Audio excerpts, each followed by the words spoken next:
Radhika Gaur with the session number 8 of your chapter Natural Resources, and in this session we are here going to talk about water cycle. So guys, अभी तक हमने natural resources के बारे में study किया था कि जो नेचुरल रिसोर्सेज हैं वो क्या क्या हैं. लाइक हमने वाटर के बारे में स्टडी किया, हमने एयर के बारे में स्टडी किया और हमने सॉइल के बारे में भी स्टडी किया.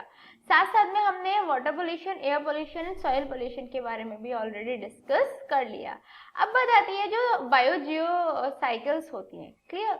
तो ये जो साइकिल्स होती हैं वो क्या होती हैं, इनके थ्रू क्या कर सकते हैं, क्यों ये साइकिल्स नीडेड हैं, हम यहाँ पे उन्हीं के बारे में डिस्कस करेंगे. तो हमारी जो फर्स्ट साइकिल है वो आती है water cycle. Clear? So let's talk about water cycle. So guys, the thing is that first we have to understand biogeochemical cycles. ये जो बायोजियोकेमिकल साइकिल्स होती है ये एक्चुअली होती क्या है? Biogeochemical cycles are the cycles flow of nutrients between non-living environment and living organisms which make the biosphere dynamic but a stable system. Clear? कि जो बायोजियोकेमिकल साइकिल्स होती हैं वो साइक्लिक फ्लो होते हैं न्यूट्रिएंट्स का किसके बीच में? नॉन लिविंग एनवायरनमेंट के बीच में और लिविंग ऑर्गेनिज्म्स के बीच में जो न्यूट्रिएंट्स का साइक्लिक फ्लो होता है उसी को बायोजियोकेमिकल साइकिल शो करते हैं. Clear? They make the biosphere dynamic but a stable system. इसके थ्रू क्या होता है, जो बायोस्फीयर है उसे एक डायनामिक और एक स्टेबल सिस्टम बना दिया जाता है. Clear? that biogeochemical cycles are the cyclic flow of nutrients between non-living environment, that is soil, rock, air and water, and living organisms which make the biosphere dynamic but a stable system. The thing is that such cycles involve transfer of matter and energy among the different components of the biosphere. ये जो cycles हैं ये क्या involve करती हैं? ये जो cycles हैं इन जो cyclic flow में क्या होता है कि जो matter है उसका transfer होता है, जो energy है उसका transfer होता है among the different components of the biosphere. Biosphere के जो different components हैं उनके बीच में ही इनमें क्या होता है, matter और energy का flow होता रहता है. Clear? That such cycle flow involves transfer of matter and energy among the different components of the biosphere. Now we have to talk about that the four major nutrients present in nature are carbon, hydrogen, oxygen, nitrogen. Simply जो सबसे बड़े major nutrients nature में present है वो first carbon है, second hydrogen, then oxygen, then nitrogen, which constitute about 95% of mass of the living organism. जो लगभग living organisms का लगभग 95% mass को constitute करते हैं. These are cycled again and again between the living and non-living components of the ecosystem. ये जो components हैं ये cycle होते रहते हैं, living और non-living components के बीच में ये again and again cycled होते रहते हैं. Clear? That the four major nutrients present in nature are carbon, hydrogen, oxygen and nitrogen, and these are cycled again and again between the living and non-living components of the ecosystem. Clear? Actually, decomposers play a major role in biogeochemical cycles. Biogeochemical cycles में जो decomposers रहते हैं, जो किसी भी चीज को decompose करते हैं, जो डिकम्पोजर होते हैं वो एक मेजर रोल प्ले करते हैं. Clear? They decompose the dead plant and excreta of animals. Decomposers का वर्क क्या होता है? ऑब्वियसली वो जो भी डेड प्लांट्स होते हैं या एनिमल्स के एक्सक्रीटा होता है उसे वो डिकम्पोज कर देते हैं. क्लियर? तो भाई यहीं पे भी वही केस है कि जो डिकम्पोजर्स होते हैं वो बायोजियोकेमिकल साइकिल्स में एक बहुत ही मेजर रोल प्ले करते हैं और वो क्या करते हैं, जितने भी डेड प्लांट्स हैं, एनिमल्स का एक्सक्रीटा है उसे डिकम्पोज कर देते हैं. क्लियर? अब ऑब्वियसली हम बात कर रहे थे वाटर साइकिल की. तो वाटर साइकिल क्या होता है? Water is often synonymous with life and is gifted with unusual physiochemical properties which is responsible for its specificity. Clear? कि जो वाटर है इसको हम नॉर्मली लाइफ के साथ सिनोनिमस कर सकते हैं. ये हमें गिफ्टेड है विद अनयूजुअल फिजियोकेमिकल प्रॉपर्टीज. जो वाटर है उसमें सारी physio and chemical properties available हैं which is responsible for its specificity, जो इसकी स्पेसिफिटी के लिए रेस्पॉन्सिबल होती हैं. क्लियर? सिंपल सी बात है, वाटर जो है सबसे बड़ा सोर्स है हमारी लाइफ के लिए. गॉड गिफ्टेड है वाटर. यदि वाटर नहीं होता तो आज की जनरेशन क्या कोई भी पीपल लाइफ नहीं रह पाता. हर एक, चाहे वो एक्वेटिक एनिमल हो, चाहे वो नॉर्मल बर्ड हो, प्लांट हो, ह्यूमन हो, कोई भी हो, हर किसी के लिए वाटर इम्पोर्टेंट है. Clear? That water is often synonymous with life and is gifted with unusual physiochemical properties which is responsible for its specificity. Clear? Actually, the water cycle is a journey water takes as it circulates from the land to the sky and back again. Water cycle क्या होता है? Water cycle एक वो journey है जिसमें water circulate होता है, ठीक है, in which water takes as it circulates from the land to the sky and back again. Water circulate होता है लैंड से स्काई तक और स्काई से अगेन वापस लैंड पे आ जाता है. ये जो साइकिल होती है, ये जो सर्कुलेशन की साइकिल होती है, इसी को हम वाटर साइकिल बोलते हैं. Clear? That the water cycle is a journey water takes as it circulates from the land to the sky and back again. अब इसकी कुछ स्टेप्स हैं, अभी हम उन स्टेप्स के बारे में डिस्कस कर लेते हैं.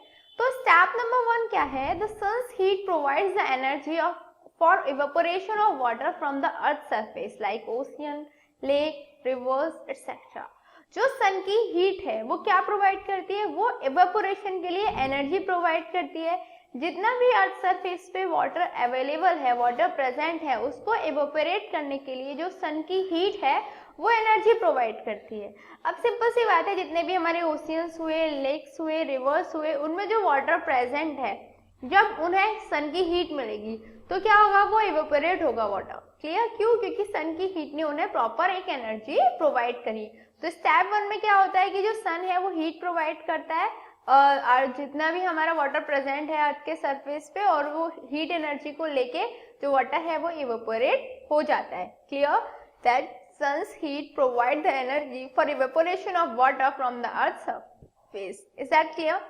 इसके बाद step number 2, plants also lose water to the air by the process of transpiration. Simple सा है कि जो प्लांट्स हैं वो भी वाटर का लॉस करते हैं एयर में bye the process of transpiration. आपने ट्रांसपिरेशन प्रोसेस पढ़ा जब हम सेल्स वाला चैप्टर करा रहे थे, टिश्यू वाला चैप्टर करा रहे थे, तो तभी हमने ट्रांसपिरेशन के बारे में स्टडी किया था. क्लियर? तो ट्रांसपिरेशन के थ्रू क्या होते हैं? जो प्लांट्स हैं वो भी वाटर लॉस करते हैं एयर में. तो सेकंड स्टेप वो ये हो गई कि जो प्लांट्स हैं वो ट्रांसपिरेशन के प्रोसेस के थ्रू एयर में वाटर लॉस करते हैं. Clear? That plants also loss water to the air by the process of transpiration. Now step number 3, wind carries the moisture laden air. The water vapor eventually condenses forming tree droplets in the clouds. जो wind है वो moisture laden air, जो air, जो moisture वाली air है उसको लेके जाती हैं. The water vapours eventually condenses, जो वाटर वेपर्स हैं वो कंडेंस हो जाते हैं, forming tiny droplets in the clouds. जब वो कंडेंस होते हैं तो क्या फॉर्म करते हैं? वो छोटे छोटे ड्रॉपलेट्स फॉर्म कर लेते हैं इन द क्लाउड्स. क्लियर?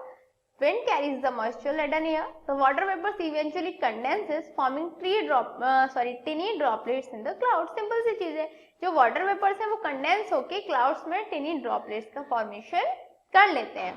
क्लियर? तो अभी हमारी स्टेप 3 हमने स्टडी किया. अब बात आती है हमारी that when clouds meet cool air over the land. जब भी क्लाउड्स कूल एयर से मिलते हैं लैंड के ऊपर, precipitation is triggered and water returns to the land in the form of rainfall. तो क्या होता है? प्रेसिपिटेशन होता है, जो वाटर है वो लैंड पे रिटर्न होके आ जाता है in the form of rainfall. Rainfall की फॉर्म में इजीली वाटर लैंड पे आगे आ जाता है. Clear? That when clouds meet cool air over the land, precipitation is triggered and water returns to the land in the form of rainfall. Is that clear? Now step number 4, all water that falls on the land does not immediately flow back into the sea. Simply जितना भी water land पे गिरता है, rainfall के through जितना भी water land पे गिरता है वो इमीडिएटली सी में फ्लो नहीं होता. Some water soaks into the ground. कुछ वाटर ऐसा होता है जो ग्राउंड में नीचे चला जाता है. सिंपल सी बात है, जब रेनफॉल हो रहा है तो रेन कहीं भी होगी तो सिंपली सी में तो सारा वाटर नहीं जाएगा फ्लो के. हमने देखा है ना, ऑब्वियसली जब भी रेन होती है तो कुछ ना कुछ वाटर का जो पोर्शन होता है वो ग्राउंड सोक कर लेता है. Clear? And some of the underground water is trapped between rocks and clay layers. This is called ground water. और कुछ अंडरग्राउंड वाटर जो होता है वो रॉक्स एंड क्ले लेयर्स के बीच में ट्रैप हो जाता है. क्लियर? उन्हें ट्रैप कर लिया जाता है रॉक्स एंड क्ले लेयर्स में, और इसी को हम क्या बोलते हैं? Ground water. तो सिंपली यदि आपको पूछा जाए what is ground water, then you have to reply that some of the underground water is trapped between rock or clay layers and this is called the groundwater. Clear? Some of this groundwater finds its way to surface through springs. इनमें से इसमें से जो कुछ ground water है वो अपना एक वे फाइंड आउट कर लेता है सरफेस के लिए through the springs. Clear? Simple सी बात है, जब रेनफॉल हुआ तो सारे का सारा पानी सी में फ्लो नहीं होगा. कुछ वाटर होगा जो ग्राउंड में चोक हो जाएगा, ग्राउंड में ट्रैप हो जाएगा, फिर वही जो अंडरग्राउंड वाटर जो रॉक्स और क्ले की लेयर्स में ट्रैप हो जाएगा वो as a ground water work करता है, और कुछ ना कुछ ग्राउंड वाटर अपना एक वे फाइंड आउट कर लेता है to the surface through the springs. Clear? And water is also used by terrestrial animals and plants for various life processes. जो वाटर है उससे जितने भी हमारे टेरेस्ट्रियल एनिमल्स हुए, प्लांट्स हुए, ये भी अपने वेरियस लाइफ प्रोसेसेस के लिए यूज करते हैं, क्योंकि सिंपली वाटर हर किसी के लिए जरूरत है. जितने भी लाइफ प्रोसेसेस होते हैं, सेलुलर प्रोसेसेस होते हैं, जितने भी केमिकल रिएक्शंस होती हैं, सब कुछ वाटर की प्रेजेंस में ही होती हैं. तो simply water is also used by terrestrial animals and plants for various life processes. Clear? Most of the water flows down in the hills as runoffs, eventually returning to the sea as slightly salty water. ज्यादातर water जो होता है वो hills पे से flow होके आता है रन ऑफ्स की तरह, और जो रिटर्न होके वाटर आता है वो स्लाइटली सॉल्टी वाटर होता है. Is that clear to you that most of the water flows down the hills as runoffs, eventually returning to the seas as slightly salty water. Clear? Here you can see the water cycle. अभी आप देख सकते हो यह surface water था, evaporation हुआ, simply पहले heat radiation आई, heat आई, sunlight आई, उसकी वजह से क्या हुआ, यहाँ पे इवेपोरेशन हुआ. क्लियर? इवेपोरेशन हुआ, जो प्लांट्स हैं उनके थ्रू भी वाटर एयर में हुआ, ट्रांसपिरेशन के थ्रू वाटर जो है वो क्लाउड्स तक पहुंचा. क्लियर? क्या हुआ, जो क्लाउड्स हैं उनके थ्रू क्या होगा, रेनफॉल होगा. रेनफॉल होगा तो क्या होगा, रेनफॉल होगा तो सिंपली जो वाटर है वो कुछ ग्राउंड वाटर हो जाएगा, कुछ सरफेस वाटर में जाएगा. जो ग्राउंड वाटर होगा वो ऑब्वियसली जो ट्रैप हो जाएगा वो तो ट्रैप हो जाएगा, ऐसे ग्राउंड वाटर वर्क करेगा, और वरना कुछ फ्लो हो जाएगा. ये सारा प्रोसेस जो रेस्पिरेशन हुआ, ट्रांसपिरेशन हुआ, या रेन एंड स्नो हुआ, इवेपोरेशन हुआ, ये सब वाटर साइकिल में इंक्लूडेड रहते हैं, जिसकी अभी हमने स्टेप्स के बारे में स्टडी किया. सिंपल से फिनोमिनन ये है कि वाटर जो सरफेस पे था वो ऊपर राइज होके जाएगा, क्लाउड्स बनाएगा, जो क्लाउड्स हैं वो अगेन रेन की फॉर्म में वाटर को नीचे अगेन सरफेस पे भेज देते हैं. ये जो साइकिल है अगेन एंड अगेन रिपीट होती रहती है, और वाटर जो है वो कंजर्व रहता है, वाटर जो है वो कंटिन्यूअसली सर्कुलेट होता रहता है. Is that clear to you? So it's a time for challenging question mark, and today's question is why are oceans salty? जो ओशियंस होते हैं वो सॉल्टी क्यों होते हैं? You have to answer that, and your time start now. 1 2 3 4 5. Time's up. So have you answered this in your mind?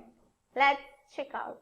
Actually, as water flows through rivers, it dissolves small amount of mineral salts from the rocks and soils of the river beds. जैसे ही water reverse के through flow होता है, clear? Simple सी बात है, जो water है वो रिवर्स के थ्रू फ्लो होता है, तो वो जो मिनरल सॉल्ट होते हैं रॉक्स के, क्लियर, सॉइल रिवर बेड्स की जो सॉइल है वहां से कुछ मिनरल सॉल्ट्स होते हैं जो उसमें डिसॉल्व हो जाते हैं. Clear? That as water flows through rivers it dissolves small amounts of mineral salts from the rocks and soil of the river beds. Clear? And this very salty water flows into the oceans and seas. ये जो salty water होता है ये oceans और seize के through flow करता है. Continuous evaporation of water from the oceans and seas result in the increased concentration of the mineral. अब ये जो वाटर का कंटिन्यूस इवेपोरेशन होता है ओशियन से, सीज से, ये क्या करता है, ये इंक्रीज कंसेंट्रेशन रिजल्ट करता है मिनरल्स की.